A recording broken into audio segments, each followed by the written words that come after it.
प्रिय विद्यार्थियों, सभी को नमस्ते।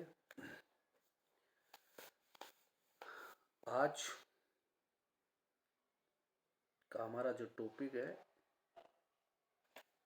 भारतीय राजनीति में क्षेत्रवाद की प्रकृति। हमने इससे पहले क्षेत्रवाद का अर्थ,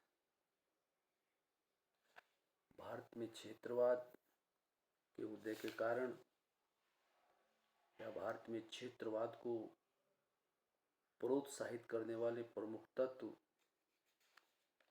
इनके ऊपर चर्चा की थी।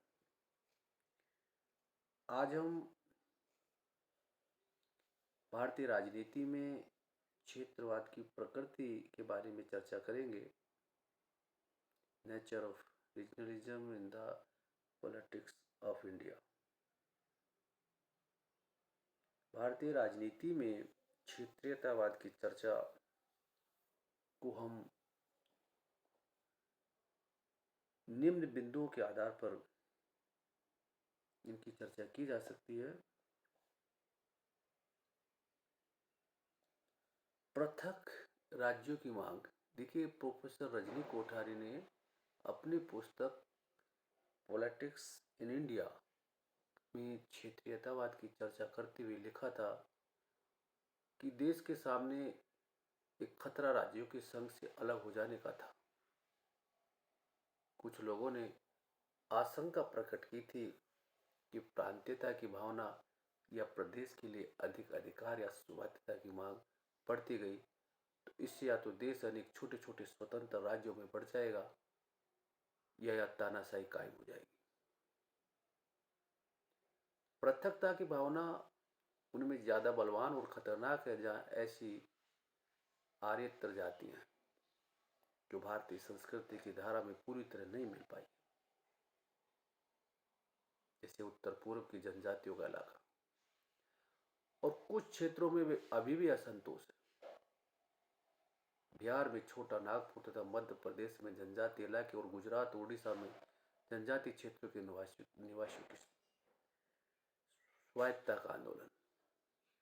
देखिए, भारतीय राजनीति में क्षेत्रवाद की जो प्रकृति है,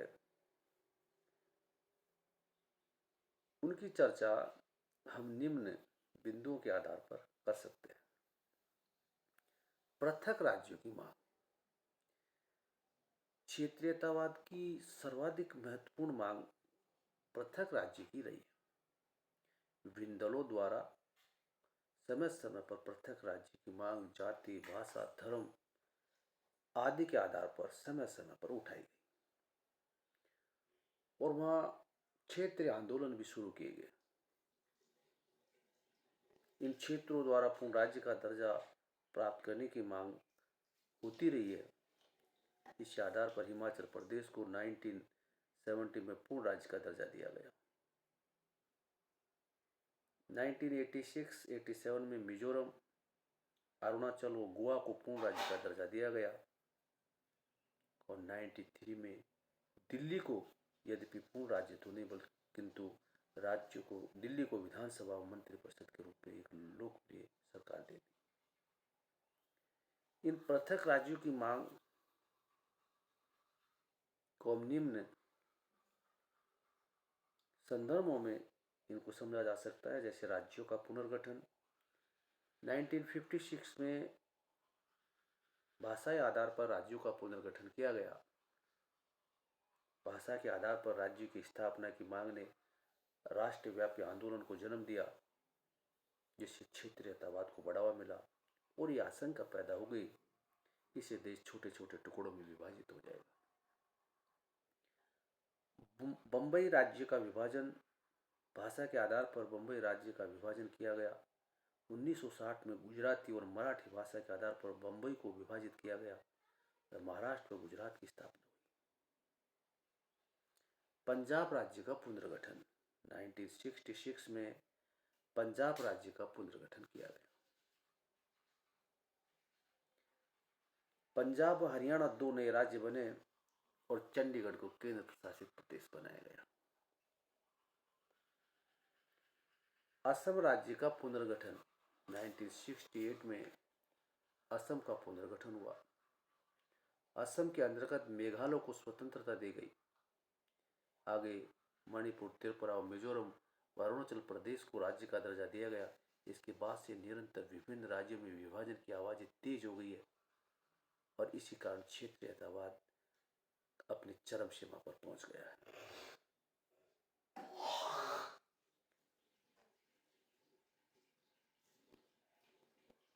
देखिए, प्रत्येक राज्यों की मांग के बाद जो दूसरा पॉइंट आता है, दूसरा बिंदु आता है, अंतर्राज्यीय झगड़े।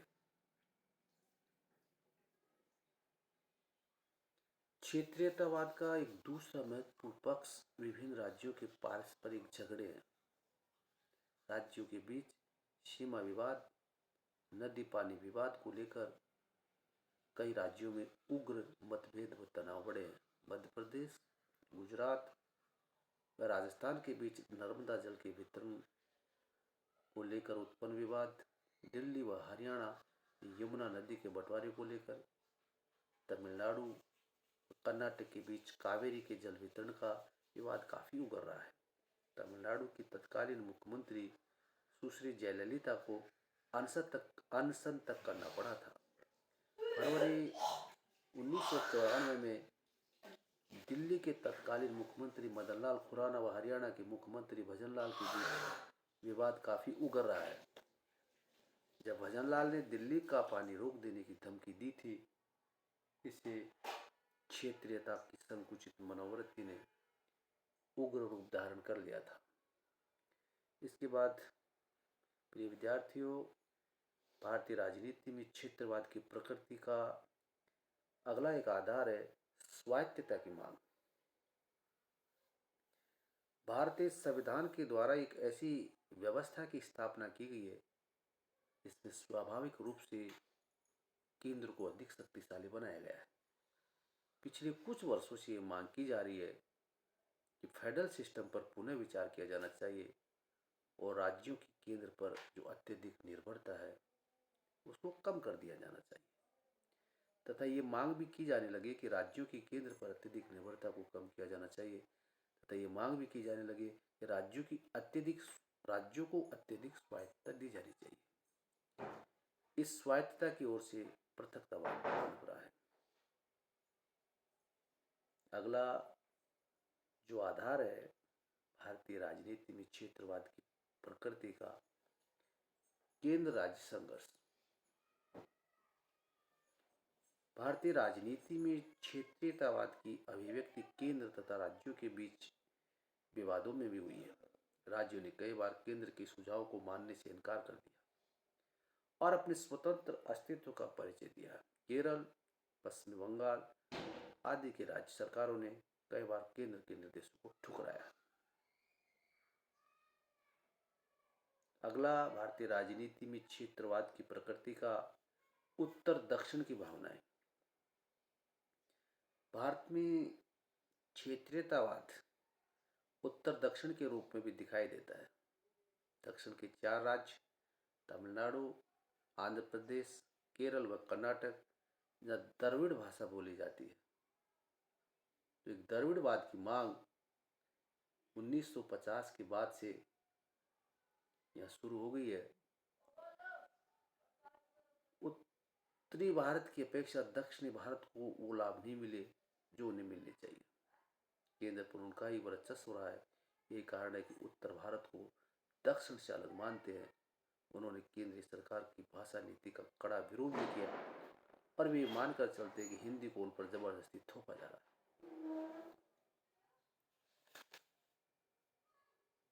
इसके बाद नागा और मिजो राज्य की मांग भी हुई।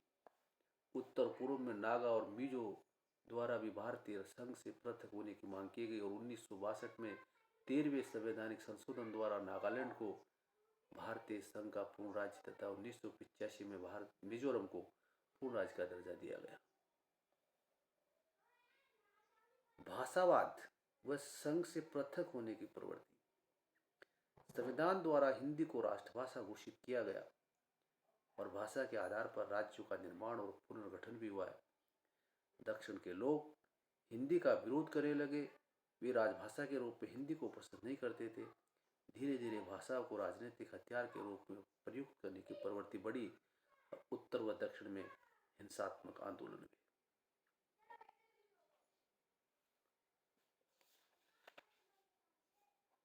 क्षेत्रवाद के आंदोलन को प्रबल बनाने में तमिलनाडु के डीएमके की प्रमुख भूमिका रही है, जो 1960 से मद्रास राज्य को भारत संघ से अलग करने की मांग करता रहा है।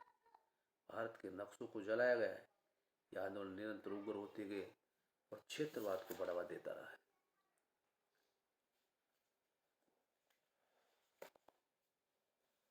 आज भारत में क्षेत्रीयतावाद सांप्रदायिक आंदोलन के रूप में देखा जा रहा है।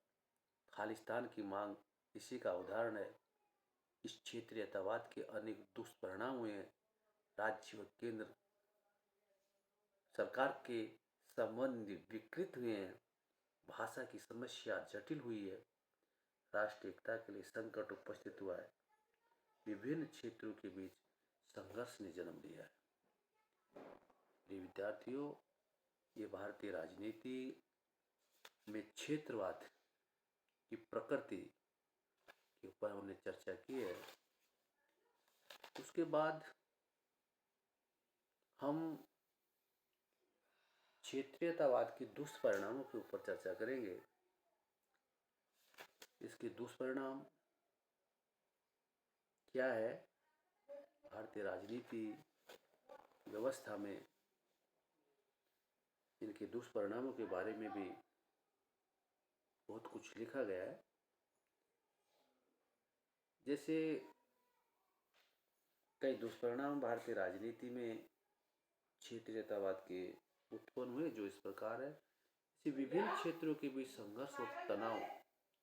क्षेत्रवाद के कारण विभिन्न क्षेत्रों के बीच इकोनॉमिक, पॉलिटिकल एंड साइकोलॉजिकल संघर्ष और तनाव दिन प्रतिदिन बढ़ता जा रहा है, क्योंकि इनके अनंतर प्रत्येक क्षेत्र अपने स्वार्थ को सर्वोच्च स्थान दे बैठता है और उसे ये चिंता नहीं होती कि उसे दूसरे क्षेत्रों को कितना नुकसान होगा। राज्य और केंद्र के बीच में संबंधों का विकृत होना। देखिए, क्षेत्रीयतावाद के कारण केंद्र सरकार और राज्य सरकारों के बीच में समय समय पर कभी कभी अत्यंत कटु रूप धारण कर लेता है। केंद्रीय सरकार जिस क्षेत्र की तरफ या जिस राज्य की तरफ थोड़ा सा झुक गई, वही विवाद बढ़ जाता है और राज्य सरकारों का पारस्परिक संबंध सौहार्दपूर्ण नहीं रह पाता।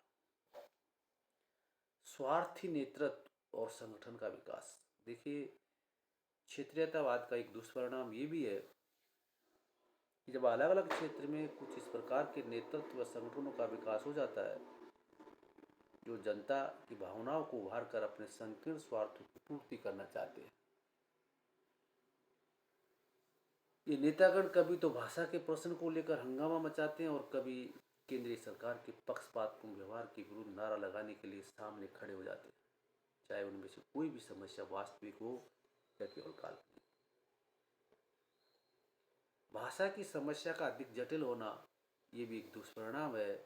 क्षेत्रीयता का एक अन्य दुष्परिणाम हमारे सामने भाषा की समस्या, क्षेत्रीय वफादारी भाषा की समस्या को सुलझाने में सहायक होने के स्थान पर इसे और भी जटिल बनाने में मदद करती है, क्योंकि प्रादेशिक भाषा के प्रति संकीर्णता की हद तक लगाव भाषाई कटुता को बढ़ाता है। विद्यार्थियों, एक और दुष्परिणाम का आधार हम मानते हैं राष्ट्रीय एकता को चुनौती। संकीर्ण क्षेत्रीयता राष्ट्रीय एकता के लिए चुनौती बन जाती है। विभिन्न क्षेत्रों के बीच होने वाले तनाव व संघर्ष राष्ट्रीय एकता की समझ, धारणा और भावनाओं पर तुषारपात करते हैं। अब हम प्रिय विद्यार्थियों, क्षेत्रवाद को रोकने के कुछ सुझाव, क्या सुझाव हो सकते हैं जो इन दुष्परिणामों से बचा जा सके, उसके कुछ आधार या बिंदु हमारे सामने हैं जिनके बारे में हम चर्चा करेंगे। देश में आर्थिक समानता की स्थापना होनी चाहिए। देखिए, क्षेत्रवाद की समस्या का समाधान हेतु आर्थिक समानता की स्थापना अति आवश्यक है। सरकार द्वारा यह प्रयत्न किया जाना चाहिए कि देश में आर्थिक असंतुलन कम से कम हो।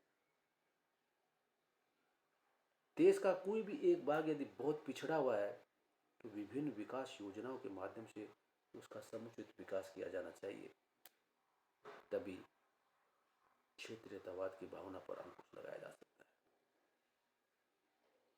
दूसरा बिंदु है केंद्र राज्य संबंधों का पुनः सर्वेक्षण। देखिए, क्षेत्रवाद की प्रवृत्ति को केंद्र और राज्यों के मध्य तनाव के रूप में देखा जा सकता है। यदि केंद्र और राज्यों के मध्य तनाव को कम किया जाए तो क्षेत्रवाद पर नियंत्रण स्थापित किया जा सकता है। समय समय पर केंद्र राज्य संबंधों की पुनर्व्याख्या के लिए विभिन्न आयोगों का गठन किया जाना चाहिए और केंद्र सरकार इनमें अनावश्यक रूप से राज्यों में हस्तक्षेप नहीं करना चाहिए, तभी क्षेत्रवाद को रोका जा सकता है। अगला बिंदु है संविधान में आस्था। देखिए, संविधान में नागरिकों की आस्था क्षेत्रीयतावाद पर नियंत्रण का प्रभावी साधन है। संविधान सभी नागरिकों को समान बताता है। उसके अनुसार राज्य के सभी धर्म समान हैं। अतः भारत के नागरिकों को संपूर्ण भारतवर्ष को अपना घर मानकर संविधान के प्रावधानों में विश्वास रखना चाहिए। प्रत्येक नागरिक को संविधान की प्रस्तावना में आस्था रखते हुए भाईचारे के साथ अपना जीवन व्यतीत करना चाहिए। इससे क्षेत्रीयतावाद की समस्या को रोका जा सकता है। भाषा की समस्या का समाधान। हिंदी भाषा को संपर्क भाषा के रूप में स्थापित किया जाए, उसे किसी क्षेत्रीय समूह पर जबरदस्ती न लादा जाए, भाषा के दुरुपयोग को रोका जाए, भाषा संबंधी झगड़ों का शीघ्र ही कोई हल निकाला जाना चाहिए, तभी क्षेत्रीय भाषाओं को भी समान रूप से महत्व देना चाहिए। तो भाषा की समस्या भी क्षेत्रवाद को रोकने का काफी अहम आधार है। अगला आधार है, सुझाव है, पंथ निरपेक्षता में विश्वास। आज भारत के अधिकांश क्षेत्र में लोगों में अपने धर्म के प्रति गहरी आस्था और दूसरे धर्मों के प्रति घृणा का भाव भरा हुआ है। धर्म के आधार पर लोग अपने को संघ से पृथक करने की मांग करते आ रहे हैं। अतः आवश्यक है कि आम जन के विवेक में पंथ निरपेक्षता की भावना घर कर ले तो काफी हद तक क्षेत्रवाद की दूषित प्रवृत्ति पर अंकुश लगाया जा सकता है। अगला सुझाव है, संचार साधनों का दुरुपयोग से रोका जाए। संचार साधनों के दुरुपयोग को रोककर भी क्षेत्रवाद को रोका जा सकता है। संचार के साधनों के माध्यम से जनता को शिक्षित व जागरूक बनाया जाना चाहिए। उनमें देश हित की भावना प्रबल की जानी चाहिए और देश के विभिन्न क्षेत्रों की संस्कृति एवं कला के सामान्य ज्ञान का बोध कराया जाए। अगला सुझाव है, नागरिकों में देशभक्ति की भावना का विकास किया जाए।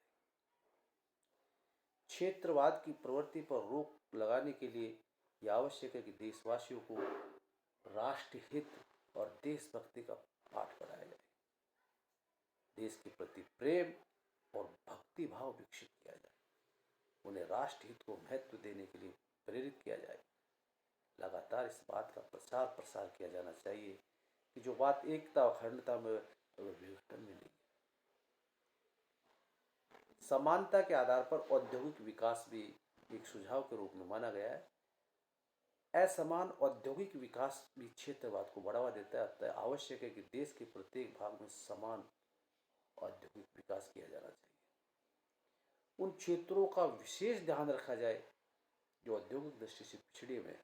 सरकार द्वारा सभी क्षेत्रों समुदायों को ध्यान में रखते हुए विकास कार्यक्रम को मूर्त रूप प्रदान किया जाना चाहिए। प्रिय विद्यार्थियों, ये थे क्षेत्रवाद को रोकने के कुछ सुझाव। आप सभी को बहुत बहुत धन्यवाद। चर्चा में आपने सभी ने भाग लिया।